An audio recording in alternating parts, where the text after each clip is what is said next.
BA प्रथम वर्ष ऐच्छिक प्रश्न पत्र के अंतर्गत आज हम उपन्यास साहित्य के बारे में जानेंगे।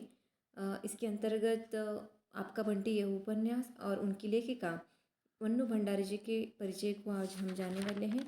मैं डॉक्टर आशु लक्ष्मण तावरे, शंकरराव पाटिल महाविद्यालय, भूम।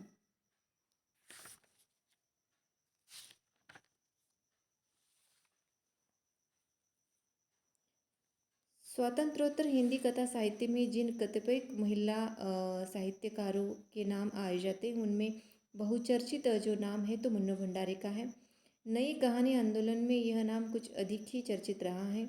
30 वर्षों से अधिक समय से लेखन और अध्यापन से जुड़े मन्नू भंडारी का जो जन्म है तो 3 अप्रैल 1931 में को मध्य प्रदेश के मानपुरा नामक गांव में हुआ। 2 बड़े भाइयों और 2 बहनों का स्नेह उन्हें प्राप्त हुआ। मध्य प्रदेश में मदसौला जिले में भानपुरा गांव में मन्नू जी का जन्म हुआ और उनका बचपन का जो नाम है महेंद्र कुमारी था। लेखन के लिए उन्होंने मन्नू नाम का ही चुनाव किया। उन्होंने एमए तक की शिक्षा पाई और वर्षों तक दिल्ली के मिरांडा हाउस में अध्यापिका रही। धर्मयुग में धारावाहिक रूप में प्रकाशित उपन्यास आपका बंटी से उनको काफ़ी लोकप्रियता मिली और मन्नू भंडारी विक्रम विश्वविद्यालय उज्जैन में प्रेमचंद सृजन पृष्ठ की अध्यक्षता भी उन्होंने की थी। लेखन का संस्कार उन्हें विरासत में मिला। उनके पिता सुख संपत राय भी जाने माने लेखक थे।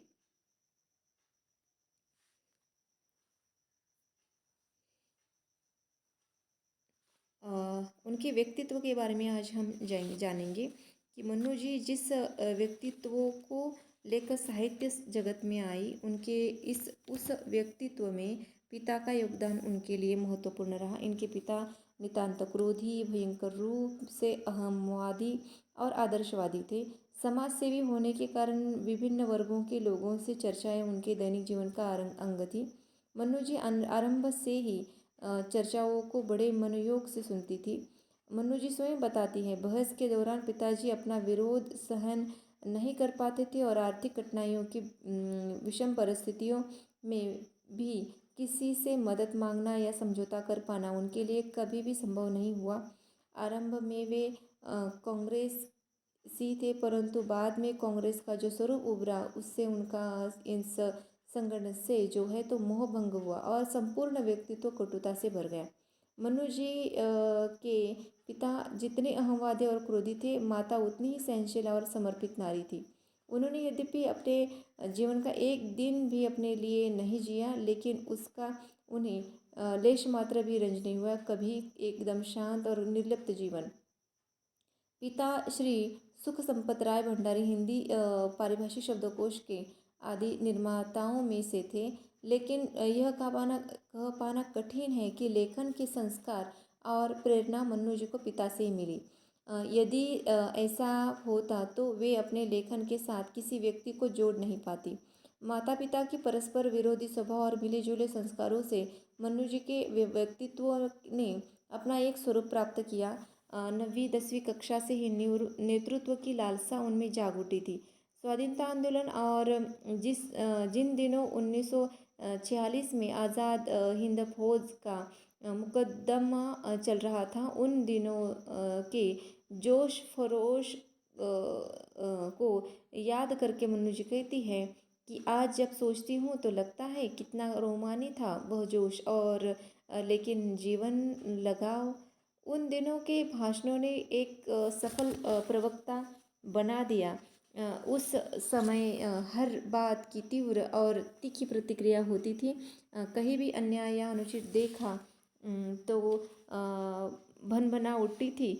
तुरंत रिएक्ट करने की इसी प्रवृत्ति ने शायद लेखक बना दिया। इस समय यह प्रतिक्रिया एक उबाल के रूप में होती थी, बाद में अभिव्यक्ति के रूप में होने लगी। आज हम उनके कृतित्व के बारे में भी जानेंगे। साहित्य जगत में मन्नू जी का पदार्पण उनकी पहली कहानी जो है तो मैं हार गई के प्रकाशन के साथ हुआ। यह रचना कहानी पत्रिका में प्रकाशित हुई थी, जिसका संपादन उन दिनों प्रसिद्ध कथाकार भैरव प्रसाद गुप्त कर रहे थे। वास्तव में मन्नू जी को साहित्य जगत में प्रस्थापित करने बहुत कुछ श्रेय गुप्त जी को ही जाता है।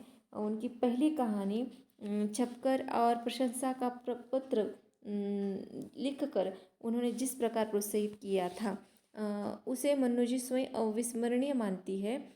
इसके बाद भी गुप्त जी उनकी कहानियों पर राय देकर या कुछ सुझाव देकर उन्हें लगातार प्रोत्साहित करते रहे।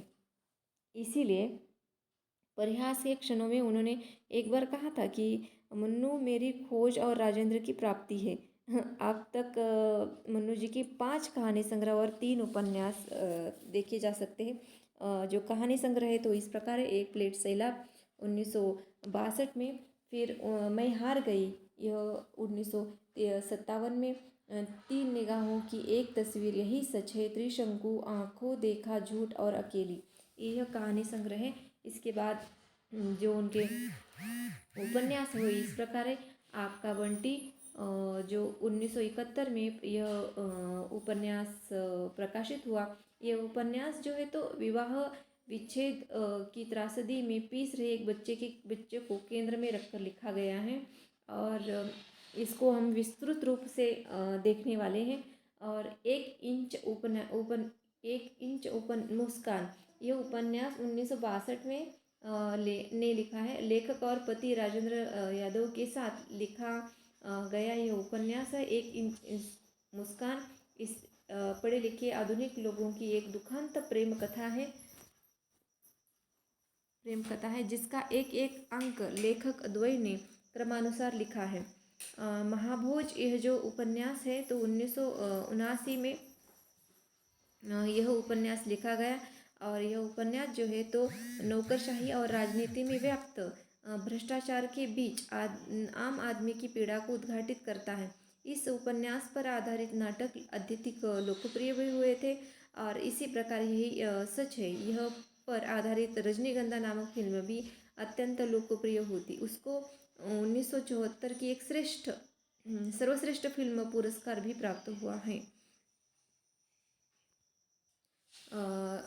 उनके जो रचनाएं हैं तो इसके विषय में भी हम थोड़ा सा देखेंगे कि भाई उनके उपन्यास और कहानी संग्रह की जो विशेषताएं हैं तो ये देखेंगे कि मन्नू जी की संपूर्ण कथा साहित्य को समूल कर यही ये कहा जा सकता है कि मन्नू जी ने मानव जीवन के जो विभिन्न धरातलों से विभिन्न समस्याएं चुनकर उन्हें संपूर्ण जगतना सजगता और प्रभावशाली ढंग से अपने रचनाओं में चित्रित किया है। श्रीमती मन्नू भंडारी ने जितना कुछ लिखा है वह उनका देखा परखा और भोगा हुआ है, अतः उनकी रचनाएं यथार्थ के धरातल पर खरी उतरती हैं। उनके साहित्य में पारिवारिक समस्याओं से लेकर सामाजिक तथा राजनीतिक समस्याएं तो है ही, साथ ही बाल मनोविज्ञान और यौन विकृतियों तथा कुंठाओं से उत्पन्न समस्याओं को भी उभर कर उन्होंने सूक्ष्म अंकन में वे सफल रही हैं। उन्होंने अपने युग सत्य का उद्घाटन पूरी सच्चाई के साथ किया है। स्वतंत्रोत्तर भारतीय जनजीवन के लिए में आए सभी बदलाव और उनके प्रभाव उनकी रचनाओं में देखे जा सकते हैं। इस तरह उनकी रचनाएं युग जीवन का स्पष्ट आभास भी कराती हैं।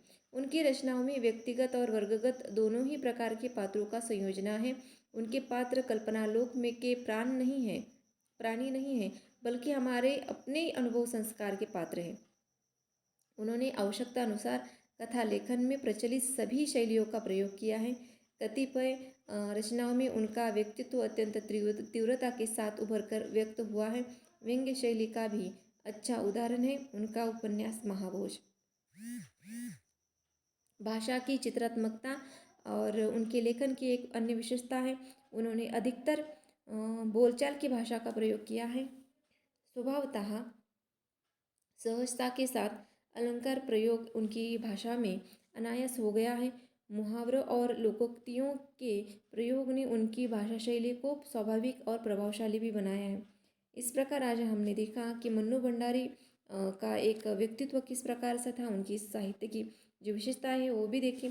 आज फिर हम देखेंगे कि जो उनका लेखन और साहित्य का योगदान है इसके लिए उनको पुरस्कृत भी किया गया है विभिन्न संस्थाओं से, जैसे हिंदी अकादमी का दिल्ली का शिखर सम्मान, बिहार सरकार का भारतीय भाषा परिषद कोलकाता, राजस्थान संगीत नाटक अकादमी व्यास सम्मान और उत्तर प्रदेश हिंदी संस्थान द्वारा पुरस्कृत आदि सभी इतने सारे पुरस्कारों से उनको पुरस्कृत किया गया, उनको नवाजा गया है।